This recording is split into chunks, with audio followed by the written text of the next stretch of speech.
warahmatullahi wabarakatuh. Perkenalkan, nama saya Anissa Faradila dari Program Studi Pendidikan Biologi Fakultas Keguruan dan Ilmu Pendidikan Universitas Jember. Hai semuanya, bagaimana kabar teman-teman yang sedang belajar di rumah? Masih semangat kan? Dalam kondisi pandemi seperti ini, sebaiknya kita tetap menjalankan protokol kesehatan ya. Jangan lupa selalu menggunakan masker ketika keluar rumah, kemudian menghindari kerumunan, menjaga jarak minimal 1 meter, sering mencuci tangan, menghindari makan bersama, dan mengurangi mobilitas. Selama tidak ada kepentingan apa-apa, tetap di rumah ya, karena belajar di rumah juga sangat mengasyikkan. Oke, baiklah, kita langsung ke pembelajaran pada kesempatan kali ini. Yuk, simak terus. Nah, pada kesempatan kali ini kita akan belajar bersama-sama mengenai organ tumbuhan. Oke, sebelum kita masuk pada penjabaran mengenai apa itu organ tumbuhan, terlebih dahulu akan saya sampaikan capaian pembelajaran pada materi ini. Yang pertama, peserta didik dapat mengetahui struktur organ penyusun tubuh tumbuhan. Yang kedua, peserta didik dapat mengetahui macam-macam serta fungsi organ penyusun tubuh tumbuhan. Yang ketiga, peserta didik dapat menganalisis tipe organ penyusun tubuh tumbuhan monokotil dan juga dikotil. Oke, sebelum kita masuk kepada definisi serta macam-macam organ penyusun tubuh tumbuhan, terlebih dahulu saya ingin menanyakan, masih ingatkah teman-teman apa sih struktur terkecil penyusun makhluk hidup? Ya, kalau teman-teman masih ingat, struktur terkecil penyusun makhluk hidup yaitu sel. Nah, sel-sel yang memiliki bentuk serta fungsi yang sama akan bergabung membentuk suatu jaringan. Nah, jaringan-jaringan akan saling bekerja sama untuk menjalankan satu atau lebih fungsi disebut sebagai organ. Nah, pada kesempatan kali ini kita akan belajar mengenai organ penyusun tubuh tumbuhan. Apa saja sih organ penyusun tubuh tumbuhan? Yuk simak videonya. Oke, berdasarkan gambar ini maka kita dapat melihat organ penyusun tubuh tumbuhan ada beberapa macam. Yang pertama ada akar, yang kedua ada batang, yang ketiga ada daun, yang keempat ada bunga, yang kelima ada buah, dan yang terakhir ada biji. Mari kita simak satu persatu penjelasannya. Berdasarkan tumbuhan yang baru saja kita lihat, kita dapat menemukan adanya 6 organ penyusun tubuh tumbuhan. Ada akar, ada batang, ada daun, ada bunga, ada buah, dan juga ada biji. Nah, dari keenam organ ini ternyata dapat pengelompokannya, yaitu organ-organ yang tergolong sebagai organ nutritif dan juga organ-organ yang tergolong sebagai organ reproduktif. Nah, untuk akar, batang, dan daun termasuk ke dalam organ yang nutritif, artinya dia berfungsi dalam proses pertumbuhan. Sedangkan organ seperti bunga, buah, dan biji termasuk sebagai organ reproduktif atau sebagai tempat untuk perkembangbiakan. Nah, kita akan bahas satu persatu dari keenam organ ini. Oke, untuk organ yang pertama kita akan bahas yaitu ada akar. Nah, apa itu akar? Akar merupakan organ penyusun tubuh tumbuhan yang letaknya berada di bawah permukaan tanah, sehingga akar tumbuh dan berkembang di bawah permukaan tanah. Nah, sebetulnya apa sih fungsi akar dalam tubuh tumbuhan? Ternyata banyak sekali fungsi akar. Salah satunya, akar berfungsi untuk menyerap air dan garam-garam mineral dari dalam tanah. Kedua, akar berfungsi sebagai tempat penyimpanan cadangan makanan. Kemudian yang ketiga, akar berfungsi untuk mengikat tubuh tumbuhan ke dalam tanah. Nah, teman-teman pernah tidak melihat tumbuhan yang melayang-layang di udara? Tentunya tidak pernah, bukan? Nah, itu merupakan salah satu fungsi akar, yaitu mengikat tubuh tumbuhan ke dalam tanah. Selain itu, akar juga berfungsi sebagai tempat perkembangbiakan secara vegetatif. Untuk menjalankan fungsi-fungsi yang baru saja kita ketahui, ternyata akar memiliki struktur yang unik. Apa saja ya struktur akar? Ini dia. Nah, akar tersusun dari beberapa struktur. Mulai dari yang paling pangkal atau dekat dengan batang disebut sebagai leher akar. Kemudian di bawahnya terdapat yang disebut sebagai batang akar. Nah, batang-batang akar ini akan bercabang-cabang membentuk cabang akar. Kemudian di ujung cabang akar terdapat serabut-serabut akar yang fungsinya untuk memperluas bidang serapan. Nah, baik pada batang akar maupun cabang akar terdapat rambut-rambut halus yang disebut sebagai rambut akar.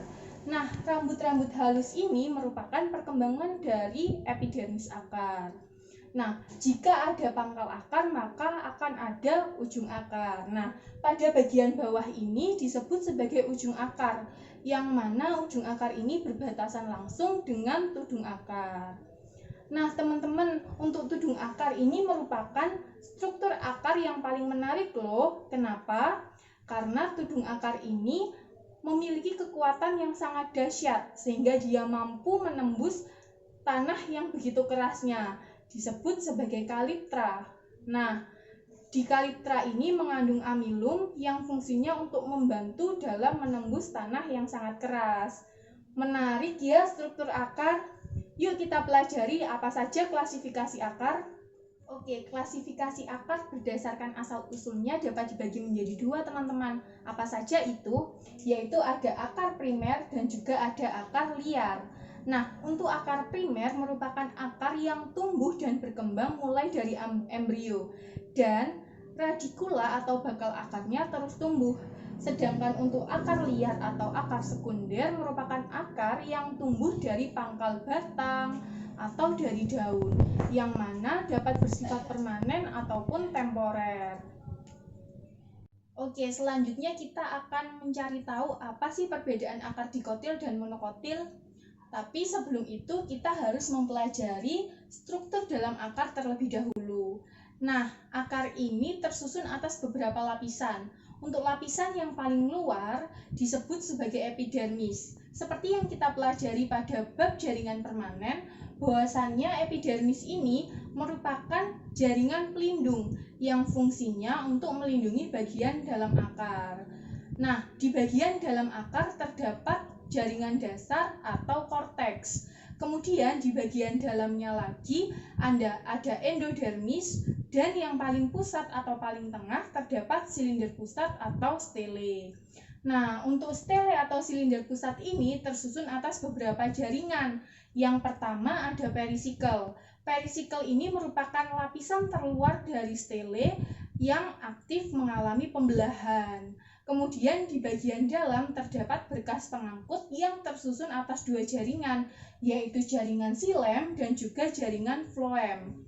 Nah, ini yang sangat menarik dan menjadi pembeda antara akar dikotil dan monokotil, yaitu adanya empulur pada akar monokotil.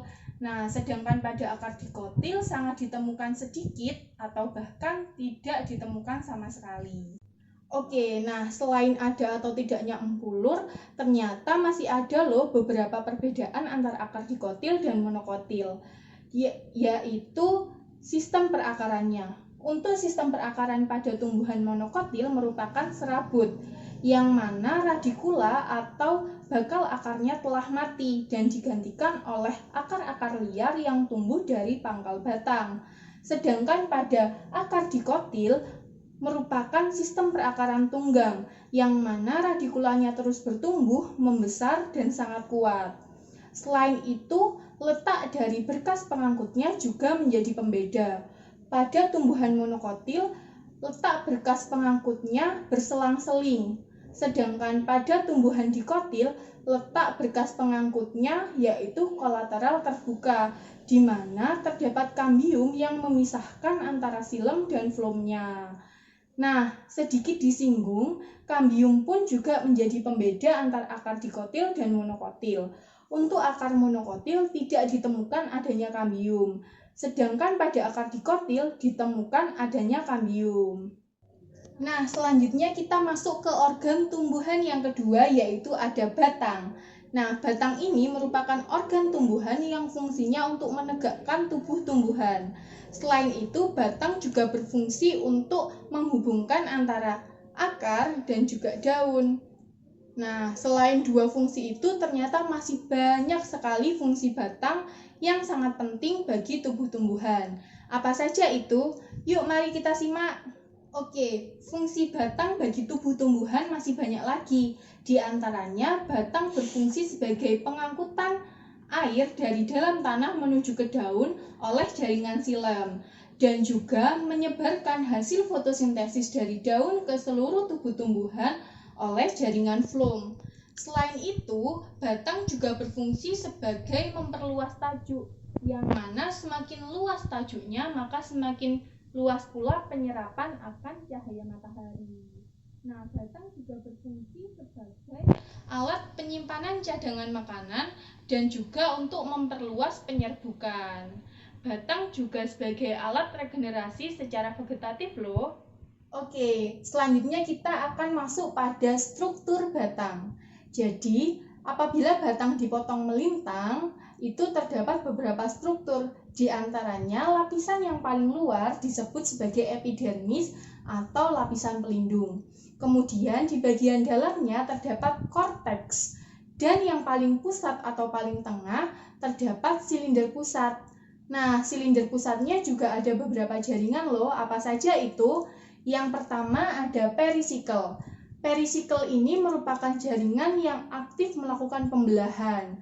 Nah, di dalam perisikel juga ditemukan adanya berkas pengangkut yang tersusun atas silem dan juga floem. Nah, untuk tumbuh-tumbuhan monokotil tidak ditemukan adanya empulur pada batangnya, sedangkan pada tumbuhan dikotil didapatkan empulur pada bagian tengah batangnya. Oke, selanjutnya kita akan masuk ke perbedaan antara batang monokotil dan juga batang dikotil. Untuk batang dikotil mengandung adanya kambium atau zat kayu, sedangkan pada tumbuhan monokotil tidak ditemukan adanya kambium. Kemudian, susunan berkas pengangkut pada tumbuhan dikotil yaitu kolateral terbuka, yang mana terdapat kambium yang memisahkan antara silem dan floemnya. Sedangkan pada tumbuhan monokotil merupakan kolateral tertutup, di mana tidak terdapat kambium yang memisahkan silem dan floemnya. Selain itu, pada tumbuhan dikotil biasanya batangnya itu bercabang-cabang, sedangkan pada tumbuhan monokotil batangnya tidak bercabang-cabang. Oke, selanjutnya kita masuk ke organ yang terakhir di kelompok organ nutritif, yaitu ada daun. Nah, daun ini memiliki fungsi yang cukup krusial, yaitu sebagai tempat berlangsungnya fotosintesis bagi tumbuhan. Nah, selain itu, daun juga masih banyak manfaat lainnya bagi tumbuh-tumbuhan. Apa saja itu? Yuk kita simak bersama-sama. Oke, fungsi daun bagi tumbuh-tumbuhan itu sangat banyak. Di antaranya, tentunya sebagai tempat berlangsungnya fotosintesis bagi tubuh tumbuhan. Yang kedua, sebagai tempat untuk pengeluaran air melalui gutasi. Yang ketiga, sebagai tempat penguapan atau mengeluarkan uap air melalui transpirasi. Kemudian, sebagai tempat penyerapan karbon dioksida dan pelepasan oksigen melalui proses fotosintesis. Selain itu, daun juga berfungsi sebagai tempat penyimpanan cadangan makanan, dan juga daun berfungsi sebagai alat respirasi oleh stomatanya. Oke, selanjutnya kita masuk ke struktur daun. Nah, yang pertama kita akan belajar struktur luar dari daun.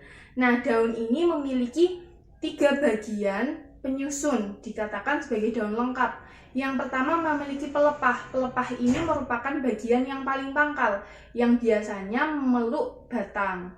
Kemudian di atasnya itu ada yang disebut sebagai tangkai, tempat melekatnya helaian daun. Dan yang terakhir adalah helaian daun. Nah, berdasarkan kelengkapannya ini, daun itu dibagi menjadi beberapa jenis. Yang pertama adalah daun lengkap, yang tersusun dari 3 bagian itu tadi. Yang kedua ada daun tidak lengkap. Nah, untuk daun tidak lengkap ini ada beberapa macam. Yang pertama, daun yang hanya memiliki tangkai dan helaian saja disebut sebagai daun bertangkai. Yang kedua, daun yang hanya memiliki pelepah dan helaian saja disebut sebagai daun berupih. Dan yang terakhir, daun yang hanya memiliki helaian saja disebut sebagai daun duduk. Oke, setelah kita mengetahui struktur luar daun, apabila daun ini kita potong secara melintang, maka kita dapat mengetahui struktur dalam daun. Apa saja ya penyusunnya? Yang pertama, ada kutikula atau lapisan lilin yang fungsinya untuk melindungi daun dari lingkungan yang berbahaya. Kemudian ada juga epidermis atas dan juga epidermis bawah. Setelah epidermis, di bagian dalamnya terdapat mesofil. Nah, untuk mesofil ini ada beberapa yang terdiferensiasi menjadi jaringan parenkim palisade dan parenkim spons. Tapi ada juga yang tidak terdiferensiasi. Oke, selanjutnya kita cari tahu nih klasifikasi dari daun apa saja ya.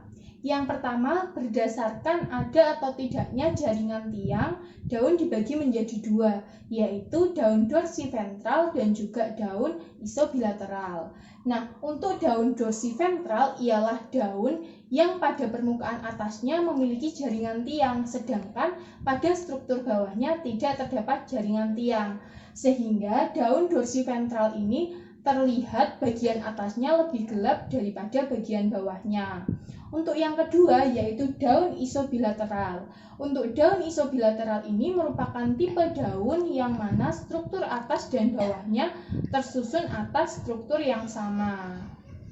Nah, selain ada atau tidaknya jaringan tiang, daun juga dapat dibedakan berdasarkan sistem pertulangannya. Ada 4 sistem pertulangan pada daun, yaitu ada menyirip, ada menjari, ada melengkung, dan juga ada sejajar. Nah, pada daun menyirip dan menjari umumnya dimiliki oleh tumbuhan dikotil, sedangkan pada daun dengan pertulangan sejajar atau melengkung umumnya dimiliki oleh tumbuh-tumbuhan monokotil. Oke, dari beberapa penjelasan sebelumnya, kita dapat mengetahui nih apa saja perbedaan dari daun tumbuhan dikotil dan juga monokotil. Nah, untuk daun tumbuhan dikotil merupakan daun yang bersifat dorsiventral, sedangkan monokotil bersifat isobilateral. Nah, kemudian daun dikotil ini memiliki sistem pertulangan yang menjari dan menyirip, sedangkan pada monokotil melengkung dan sejajar. Kemudian susunan dari berkas pengangkut pada daun dikotil merupakan kolateral terbuka, sedangkan pada monokotil kolateral tertutup. Nah, yang terakhir mesofil pada tumbuhan dikotil terdiferensiasi menjadi jaringan parenkim palisade dan parenkim spons, sedangkan pada daun monokotil tidak terdiferensiasi. Selanjutnya kita masuk ke organ reproduktif yang pertama, yaitu ada bunga. Nah, bunga ini merupakan alat reproduksi secara generatif pada tumbuhan berbiji, yang mana bunga ini berasal dari modifikasi tunas batang ataupun daun. Oke, selanjutnya kita masuk ke struktur dari bunga. Apa saja ya struktur dari bunga? Yang pertama yaitu ada tangkai bunga, kemudian ada dasar bunga, kemudian ada kelopak bunga, kemudian ada mahkota bunga, kemudian ada alat perkembangbiakan jantan yaitu benang sari, dan alat perkembangbiakan betina yaitu putik. Nah, di dasar bunga terdapat bakal buah dan bakal biji yang nantinya akan berkembang menjadi buah dan biji. Oke, selanjutnya kita masuk ke perbedaan antara bunga dikotil dan juga bunga monokotil. Nah, umumnya pada bunga monokotil ini memiliki jumlah komponen 3 atau kelipatannya, sedangkan pada bunga dikotil umumnya memiliki komponen berjumlah 2, 4, 5 atau kelipatannya. Oke, selanjutnya kita masuk ke organ reproduktif yang kedua, yaitu ada buah. Buah merupakan perkembangan lebih lanjut dari bakal buah yang sebelumnya ada di dasar bunga. Nah, buah ini biasanya melindungi biji di bagian dalamnya. Oke, ternyata buah ini ada bermacam-macam loh teman-teman, yaitu ada buah sejati dan juga buah semu. Nah, untuk buah sejati ini merupakan buah yang berkembang langsung dari bakal buah yang ada di bunga tadi. Sedangkan untuk buah semu merupakan buah yang berkembang dari selain bakal buah. Nah, keduanya ini memiliki tipe yang sama, yaitu ada yang berbuah tunggal, ganda, dan juga buah majemuk. Oke, selanjutnya kita masuk ke struktur dari buah. Jadi, buah ini fungsinya untuk melindungi biji yang berada di bagian dalamnya kan. Nah, dia memiliki 3 struktur utama, yaitu ada epikarpium atau lapisan paling luar. Kemudian ada mesokarpium atau lapisan paling tengah yang biasanya disebut sebagai daging buah, dan juga ada endokarpium yang langsung berbatasan dengan biji. Oke, selanjutnya kita masuk ke organ yang terakhir nih teman-teman, yaitu ada biji. Oke, teman-teman, biji ini merupakan perkembangan yang lebih lanjut dari bakal biji. Nah, struktur dari biji sendiri, paling luar terdapat kulit biji, kemudian terdapat kotiledon. Untuk pada tumbuhan dikotil memiliki 2 kotiledon atau berkeping, sedangkan pada tumbuhan monokotil memiliki kotiledon tunggal. Selain itu, pada biji juga terdapat plumula atau bakal dari daun, dan juga terdapat radikula atau bakal dari akar.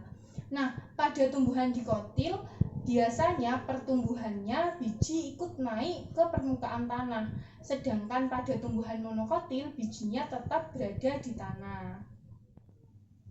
Nah, sekian dulu ya pembelajaran mengenai organ penyusun tubuh tumbuhan. Tentunya teman-teman semua memiliki organ favorit bukan? Silahkan tulis di kolom komentar ya organ favoritnya apa, beserta alasannya juga. Oke, semoga video ini dapat memberikan banyak manfaat dan pembelajaran. Apabila teman-teman memperoleh banyak manfaat, boleh share video ini sebanyak-banyaknya. Terima kasih semuanya, sampai jumpa.